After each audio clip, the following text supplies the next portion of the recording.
suvni oqishidan, shamolni esishidan, shishani sinishidan saqlab qolish imkoniyatim bor edi deb o'zingni g'amga tiqma.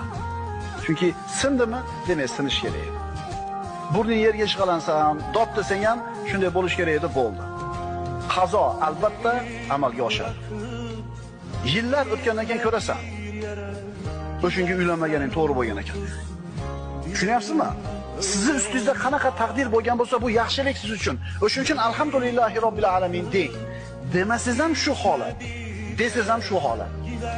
Alloh senga taqdir qilgan narsa, birodar, albatta yaxshilik bo'ladi. Shunday bo'ldimi? Demak, shunda bitta yaxshilik. Haqiqiy inson bo'lsa, buyuk bo'lsa, bir martabaga darajaga yetishgan bo'lsa, orqasida bitta ayol turadi.